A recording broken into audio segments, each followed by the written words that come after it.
So lately there's been a lot of talk online, especially on YouTube, about the Oath Against Modernism, which is something that I had never really heard of before. So I looked it up. I wanted to read it over and see, what is the Oath Against Modernism? What is the significance? Why is everyone on YouTube talking about it right now? So I looked it up. I found it on EWTN's website. It's just a page and a half, and it's so prophetic. It's absolutely so prophetic. But it was given by His Holiness St. Pius X on September 1st, 1910. St. Pius X, along with his predecessor, Pope Leo XIII, and other popes at that time, were speaking against the heresy of modernism, the heresy that we're dealing with in our culture right now. I think St. Pius X actually coined the name modernism for this heresy. I could be wrong about that. But when I looked over this, it's got 5 statements that would be sworn to. So it was to be sworn to by all clergy, pastors, confessors, preachers, religious superiors, and professors in philosophical, theological seminaries. They would swear to this oath, and there's 5 statements in the oath. And when I looked at them, I thought, wow, there's no other word just to say that it's prophetic. So I thought we'd look at each of the 5 statements. They're very brief, and just kind of see what kind of impact this has had on the culture. So the oath begins like any oath. It says, I firmly embrace and accept each and every, and then it delineates the statements below. And like I said, there were 5. But the first one was, after the first one, I thought this one particular statement is just so powerful, and it's absolutely what we need right now. Let me read it. It says, and first of all, I profess that God, the origin and end of all things, can be known with certainty by the natural light of reason from the created world. So there's this idea in modern society that religion is superstition, that there's no logic involved in it, but that's a modern error. Throughout history, it was always known that you could reason through logic to the existence of God. Now, I'm not trying to overstate anything. You can't reason to a personal loving God, but you can reason to a creator, the first cause. Namely, St. Thomas Aquinas's 5 proofs, or 5 ways is what they're actually called. You can reason that there is a first cause. The statement here, I actually underline it. It says that you can distinguish a cause from its effects. It's as if that concept has been erased from social consciousness in the year 2019, as if it hasn't been taught for the last 100 years or so, that you can tell a cause from its effects. By erasing that one idea from the education system, we have been able to create an entire society of people who actually believe that you can't reason the existence of God. So correct me if I'm wrong, but I think this is actually a dogma that through reason you can determine the existence of God just through the created world. But regardless, this concept of being able to determine the cause from its effect, that's a concept that needs to be taught in the modern world. That's something that we need to be teaching. At this time, atheists and agnostics are proclaiming what they believe we believe. They're teaching our beliefs louder than we are. And they're teaching that religion is nothing but superstition and that there is no evidence for the existence of God. And that's just absolutely false. And the church has been proclaimed that for 2,000 years. But in this age, it's as if we're silent. Now, the second statement, I accept and acknowledge the external proofs of revelation, that is, divine acts, and especially miracles and prophecies, is the surest sign of the divine origin of the Christian religion. So in this statement, what he's saying is, A, that miracles are true, that they were God's supernatural intervention in creation above and beyond the natural order, that there's some manner of his supernatural nature that he was able to intervene in our natural order above and beyond what our general understanding is. That those truly were miracles, and that in those miracles that he revealed who he is to us, that he is the loving God that wants to enter into a covenant with us, that he wants to build a covenantal church and enter into relationship with us. So that bridges that gap of where reason cannot go.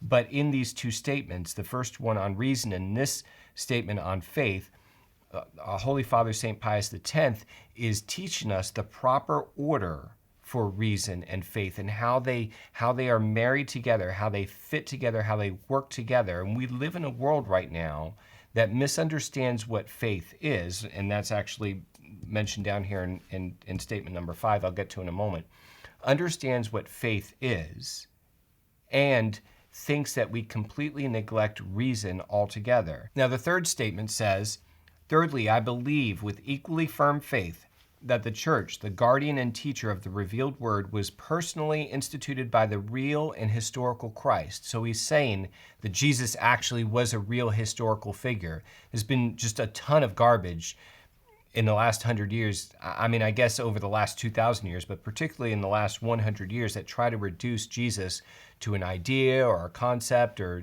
just a nice, but anything except a real person.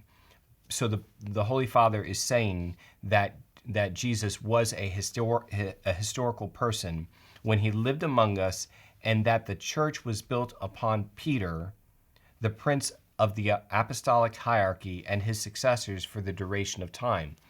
So he's speaking here about the oneness of the church, that the church is the one actual institution that was established by Jesus Christ, and it is this particular institution. There are a gazillion churches, Christian institutions, that claim to be part of the church or, equally valid churches. But this is the church that the historical Christ established. He established it upon Peter the rock, and there is an apostolic hierarchy that passes down through the successors to our day.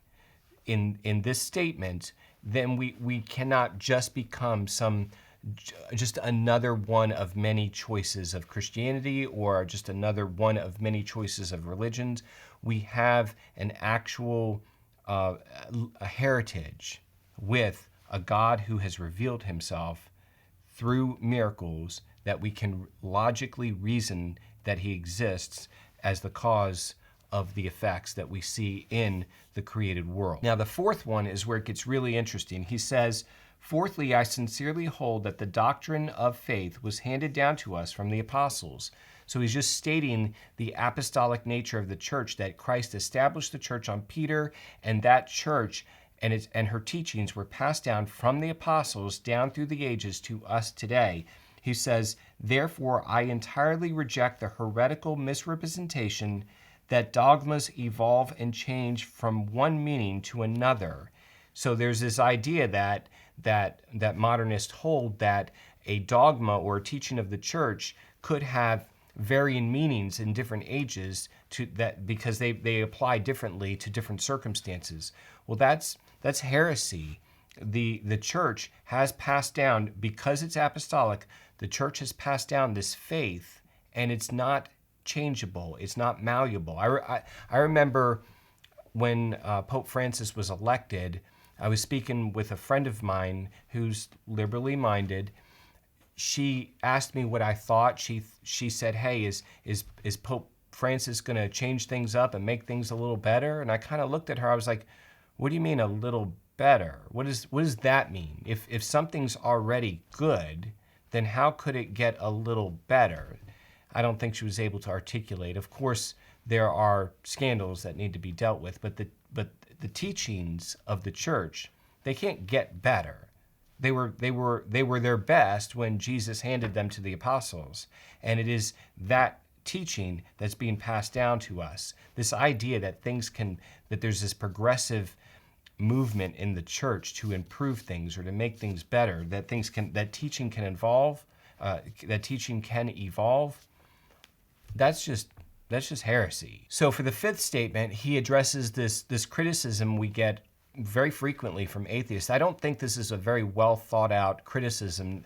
They accuse us of just, being overly emotional or imagining some sort of experience. But what he says is, fifthly, I hold with certainty and sincerely confess that faith is not a blind sentiment of religion welling up from the depths of the subconscious under the impulse of the heart and the motion of a will trained to morality, but faith is a genuine assent of the intellect to truth received by hearing from an external source. So this criticism, you're having a debate with an atheist and they throw this out there. They say, you just believe this because you had an experience and you imagined something, and so now you think it's real. Is that a well thought out argument? Do you really want to accuse another adult of not being able to discern reality from fantasy? Like, sometimes I go to the movies, I'm watching Star Wars, and I get confused at whether or not an X-Wing is just on the screen as part of a story, or is it really flying around the movie theater? Am I really getting attacked by the Death Star? Or I'm at a Halloween party and Superman walks in and I'm not sure if he's going to start flying around the room. Is this real? I mean, is this really a valid argument? I think sometimes atheists just want to look at us and call us stupid because they don't get this process, this 5-step process that His Holiness explains in this oath. Faith is not this blind superstition, this emotional experience. That's actually the opposite of faith. Faith is very analytical. If you go through this process that we've just explained, it's very analytical.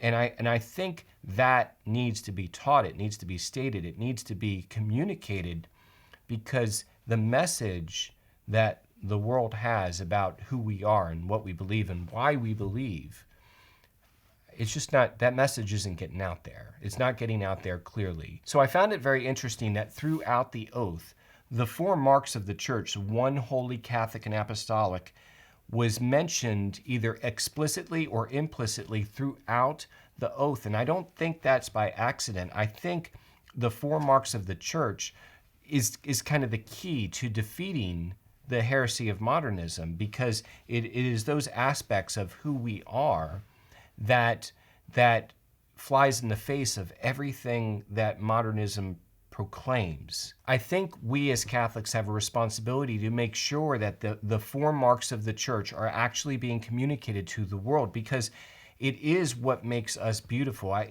We live in a time right now where the church appears very, the media is going to just throw every piece of dirty laundry out there. I woke up this morning and saw news about some priest that did something crazy.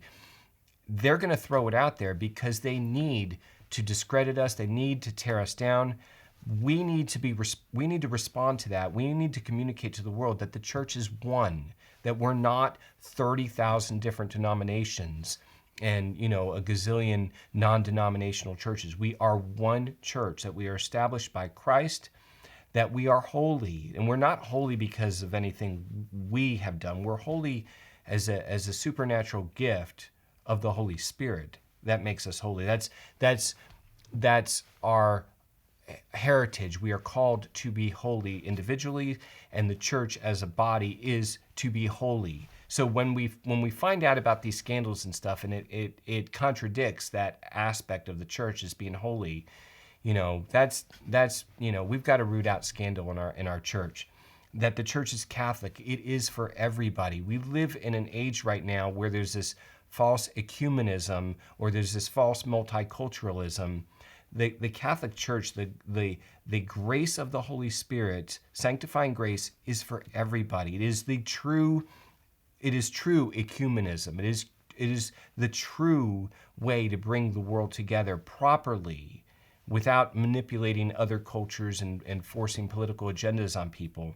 And lastly, apostolic, that this church came from the hands of Christ to Peter and the apostles, and that they've handed it down, and it is not something that can be changed and manipulated over time to advance some political agenda, that there actually is a definitive meaning to what we call the truth. So back to the first point, that you can discern the existence of God through the created world. That is a point that I tried to make in a creative way in this video here. Hey, that's the Summa Theologia, isn't it? You dork. Atheists aren't gonna buy that old medieval junk. You've gotta give scientific evidence. Scientific evidence? For God? That's impossible. Everyone knows that.